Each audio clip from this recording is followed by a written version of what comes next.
This is Greater Together, a podcast designed to give listeners an inside look at how small business owners grow and evolve over time to become greater. I'm Rachel Kershaw. I am here today with Melissa. I've known Melissa a long time. We worked together in a different life. Yeah. But today, Melissa's the co-founder of Haven Collective. You want to tell us a little bit about Haven, what you guys do here? Yeah, thanks so much for having me. I'm really excited to do a podcast with you based on our former life. It's funny to think, of us here now recording a podcast. But now it's really awesome to know you on this entrepreneurial journey as you're on the same journey and being able to call our own shots. It's been fun. Here at Haven Collective, we work with entrepreneurs every day. So the majority of our members either own their own business or are someone working from home for another business, and our goal is really to help create community and coworkers and all the fun things that you get being part of a company, but you can actually have them here at a co-work on your own terms with all the fun amenities like yoga and meditation and on-site childcare and fun events, and really just taking the whole idea of co-working into a more life balance situation, because you're not just workers, you're people too. So how do we develop you personally and professionally? Absolutely. And I do think it's a big need. Working from home can get isolating and draining, so it's nice to have places like Haven to come. Thank you. So you know the drill. There's basically 3 questions. So question number 1, let's just jump right in. What scared you when you first started out but doesn't scare you anymore? We could do a whole podcast on things that scare me. But the biggest thing was really competition. Co-working is an awesome concept. There's a lot of them popping up everywhere. There are a lot of co-working spaces in Columbus. Yeah. And at first, I saw every new one popping up as taking away from my potential business, as, am I going to be able to keep up? Am I going to have a space that's as nice? I don't have the means of some of these larger developers. And really, it's turned out to be the best possible thing that we did not approach the problem the same way as the bigger companies and the people with more means could do. Haven definitely doesn't feel like a big company. It definitely doesn't feel like working for some 2,000 person space. And thank you. That's really what we aim to do. We wanted to make sure that it always feels warm, inviting, unintimidating, because of all the reasons we said earlier. Like, working from home by yourself is hard enough, but we all need structure and some routine and some comfort, and I think that can be provided by your physical space. So, at first, I was afraid that those other co-works were going to be able to provide that, and really have come to learn that if you're really focused on what you're trying to deliver to your customers, on your user experience, you don't really have to worry much about competition, because what is right for your customers is right for your customers, and if it's not right for someone, they're probably not your customer. Make sense? Absolutely. Yeah. So early on especially, were you tempted to change your business because of something someone else was doing, or because there was so much competition? So I won't say who it was, but early on I made sure to connect with other entrepreneurs in the Columbus community that were really doing it right. And advice that I got from one of them was to not even pay attention to my competition. And was that easy to hear? I didn't agree with it because, I had gone through business school and everything was about really understanding what's out there and competitive pricing and, strengths, weaknesses, opportunities, threats, all that stuff. And do your market research, right? Exactly. And so while I totally agree you need to be aware, you can't let it be a distraction. And I think for a little while I let it be a distraction, but the minute I stopped, I was able to use that headspace for more creative endeavors and to really dig into, again, the user experience I wanted to provide. One story I will share about the time when I was too focused was that I did find out that there was another co-work with childcare popping up, and it crushed me. I think, you know that feeling in your belly when you just want to throw up. Yeah, I carried that around for about a week. Oh, that's no fun. No, and I don't, looking back, I wish I hadn't wasted that time, but I think it was a valuable lesson. It helped me to step back and see how they were doing things and think what I would do differently. It helped me to be innovative about problem solving. And it turned out in the end that it was a great thing that someone else was trying to solve the same problem, because then I was challenged to do it completely different than them. One thing competition means is that there's a need, right? Correct, yeah. And you guys had two different answers, it sounds like. You vary. And so while they went one way and made it more of a childcare space that happened to have co-working, it further drove my point home with my business partner that we needed to be co-working that happened to have childcare and not the other way around. We like kids, but we also like that they're in our kids club being taken care of so that our members can get their best work done. It is less about the kids, it's more about the parents. Like, that's who we're serving. Yeah, nice. I mean, the kids have a great time and they're very well taken care of. And, we want it to be a space where parents feel really, really confident that their children are, being focused on. But that does not take the front seat to what we do here every day. So in terms of today, is competition still something that you struggle with? I'm really proud of myself because just yesterday, of course, Columbus Business First announced that WeWork is looking to come into Columbus. Old Melissa would have been nauseated and, oh my God, what am I going to do? New Melissa is like, awesome. WeWork has seen that Columbus is where it's at. This city is amazing and it's getting national recognition and we're on the right path because co-working is amazing. Yeah. And honestly, I knew that for every person who would walk into WeWork, about half of them would be like, this is not for me. Let me run toward Haven. Awesome. That's a great idea. It was just I actually, in that moment, the fact that I was able to just swipe and delete it and not even read the article was a total change for me. That's definitely a healthier mindset. Yeah. Yeah. So, question number 2. What did you used to spend a lot of time on, but today not so much? Oh my goodness. I think in the beginning, social media was, I think many entrepreneurs, it just took up so much time and every post was so thought out and every word. And I think it's because we want so badly to share our vision with the world. And it's this awesome resource that's free. Mm-hmm. It's a tool that can level the playing field to a certain degree. It's a platform for getting your message out. And you want it to be on brand and on point. Oh yeah, it's a small business's best friend. It really is. It can also be your mental health's worst nightmare. Absolutely. So it can take up all your time. It really can, and it did for a long time. And I think it was necessary at the time. We attracted many of our first members that way. We got word out about what we were doing that way. So thankfully, it's a tool that exists. Mm-hmm. However, I think social media is easy to hide behind. It's much easier to post something from the comfort of behind your screen than it is to get out there and look someone in the eye and tell them what you're doing. Yeah, it's check, I did something, I promoted my business today. Did you really? Because if you can't get in front of people and talk about this amazing thing that you've hitched your wagon to, that was a big shift for me. Just knowing that I had to come out from behind the social media feed, that it wasn't going to be as perfect as some of these Instagram stars and all these people with large follower counts, and that it didn't have to be for me to be successful. That was big for me, just getting out from behind that and getting more out into the public and focusing more on interacting with people in person, and then also interacting more on social, worrying less about the posting and worrying more about getting to know people. The actual engagement. Yes. The other magic word, right? Well, that's fun. And being that I'm a salesperson, never before have salespeople had tools like this. So it was fun to explore what sales could look like when you could easily click around enough to find a new Instagram bestie, Yeah. So how much time do you think you spent early on? Just on social media? Just on social, yeah.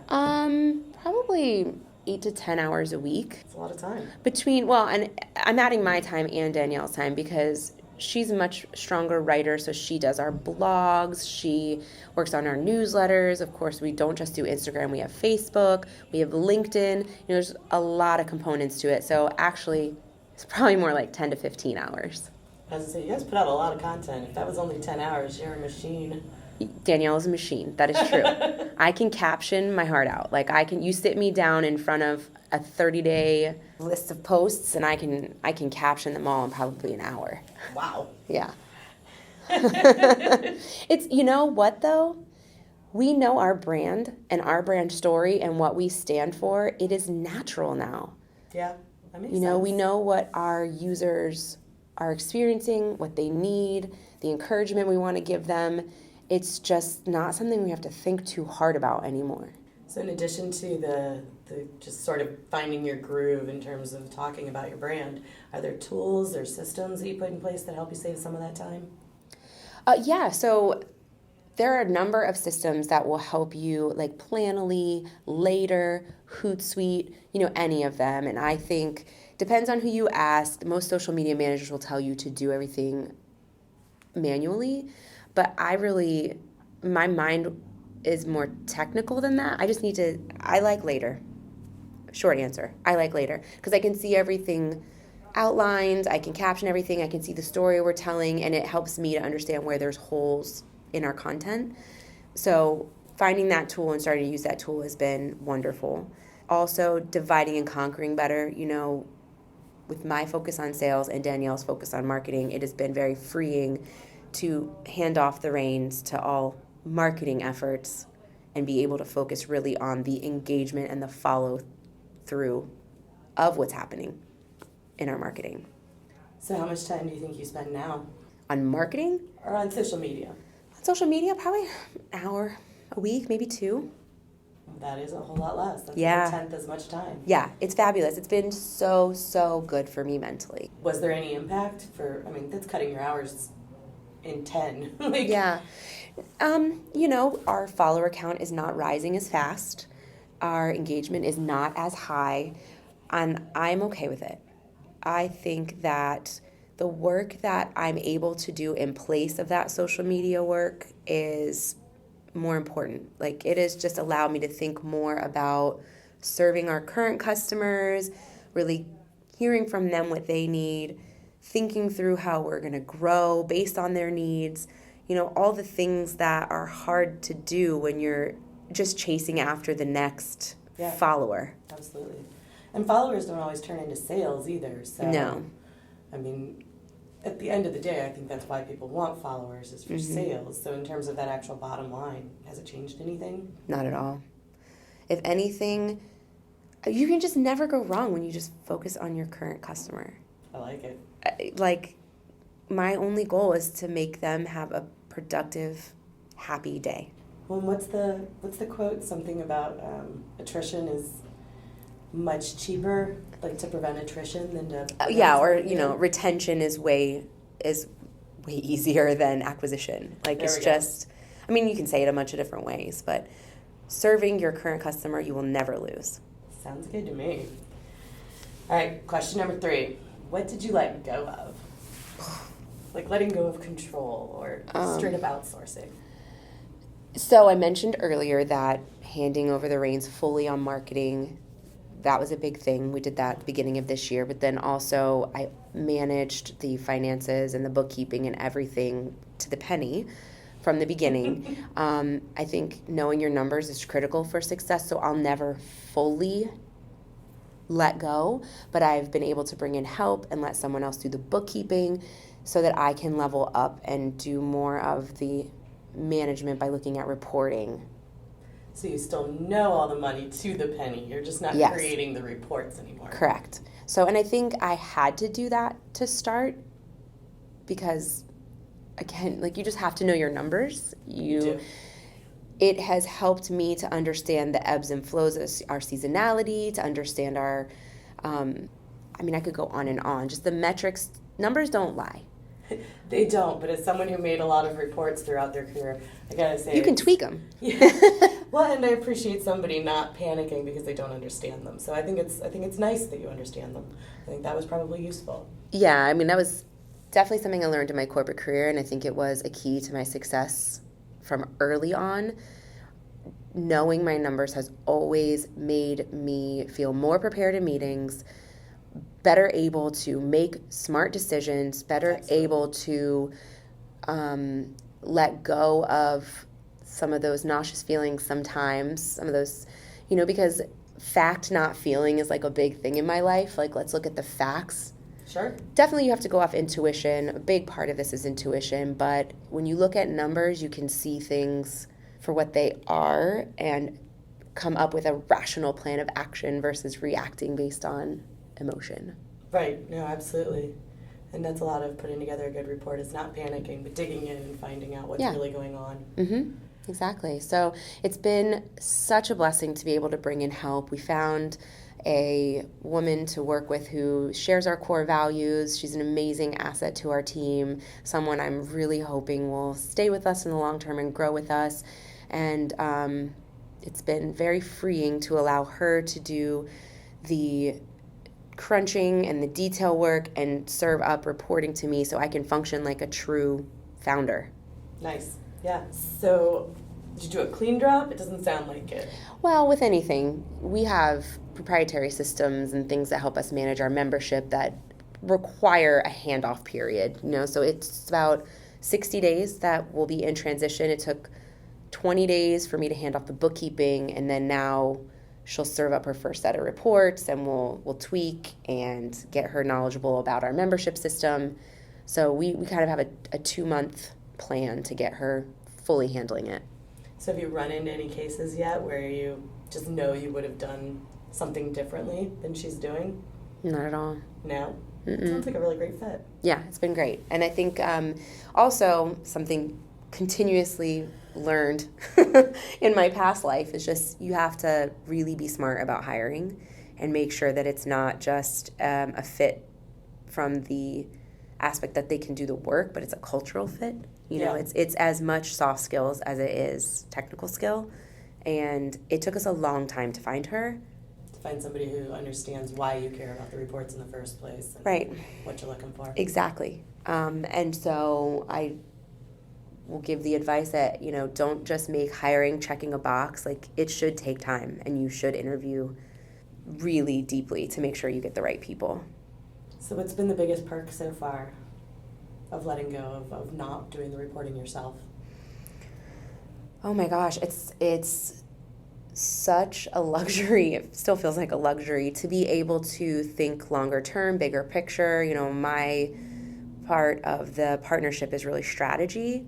And when you're in all those details and bogged down by the to-do list, it's a little bit harder to do the strategy work. So it's been really wonderful to think about the surprise and delight we can provide for our customers, looking back at the user experience, how we can tweak it and make it better, looking at the numbers and figuring out where we can invest, coming up with the plan for growth. I can go on and on. It's nice to have the time to think about how to take the minimum viable product we put out there and actually come up with version 2. So the outsourcing didn't actually save you time. It just lets you use that time on higher order. Right. It's giving me, I hate this expression, I shouldn't even say it, but it's allowed me to work on the business instead of in the business. That is one we say a lot, isn't it? Yeah. So if there's one thing that you want to say to anybody who's listening to sort of help them on their own path towards growing as a business owner, one sort of takeaway from everything we've talked about, or more than one, whatever you got. Because I have the distinct pleasure of working with so many entrepreneurs every day, the common theme is perfection. I think there is a lot of that in entrepreneurial circles. There really is. And naturally, this is your baby. You're putting it out to the world and you're proud of it and you understand it at a level that no one else does. But at the same time, I think it's kind of bullshit. I do. Who do we think we are? We're just people, and everybody has the same struggles. Everybody, I don't care what lies they're telling you to your face. We all have the same insecurities. We all have the same things that worry us, and it's just so much easier to be real once you let go. letting go and being real, you can learn so much. You'll attract more authentic people to your life. And people do business with people, not companies. And so I found that when I was able to shed this perfection and this idea that Haven had to be like a WeWork.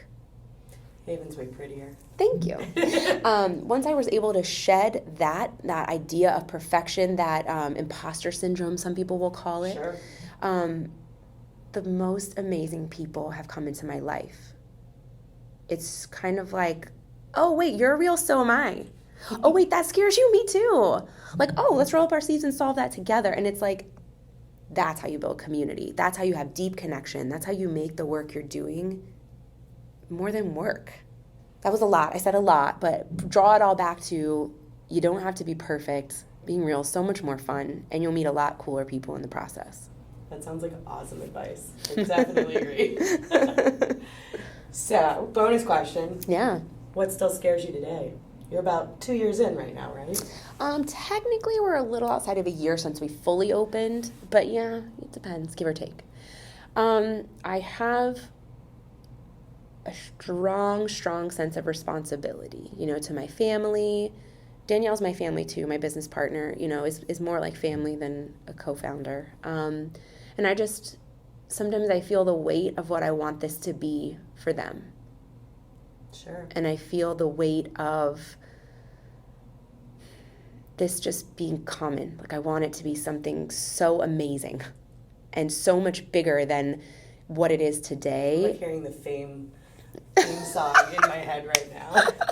And it's not for accolades. It's not for, maybe some of the reasons some people might think. It's more just, I'm one person, and it feels like there's still such a mountain to climb, and how do I do it? And there's days where I want to just take it easy on myself and be like, no, you've done something great already. And there's days where I'm like, you have one life, sister. Mm-hmm. Like, make this awesome. Leave a legacy. So, hopefully you can do both. You can both have a day off and leave a legacy. Gosh, I hope. Yeah, I know. But I think I'm on the right path if this is what I think about even on my days off. Yeah. It's still what I jump out of bed excited to do this, and I just want there to be a Haven in every community, serving as many parents and, normal, good, kind people as possible. And it's just like, how do I get there? I just don't want this to turn into some corporate greed situation. I want it to be authentic and serve people and be real, and the magnitude of that sometimes scares me. I think that's a really lofty goal, but I think you are well on your way. I do not think the corporate greed monster is going to get you. No, let's hope not. Well, it was awesome talking with you, and thank you so much for joining me. Yeah, thanks for having me. What's the website people can go to for more information about Haven? Thank you for that. HavenColumbus.com. Thank you so much. Yeah, have a good one. Thanks for listening. Visit greatertogetherpodcast.com for more episodes, to submit a question for next season, to recommend a guest, and to leave feedback. Greater Together is brought to you by Greater Columbus Consulting, helping focus your vision, organize your operations, and grow your organization. Greater Columbus Consulting specializes in social enterprises, nonprofits that want to capitalize on their strengths, and for-profit businesses that are working towards a higher purpose.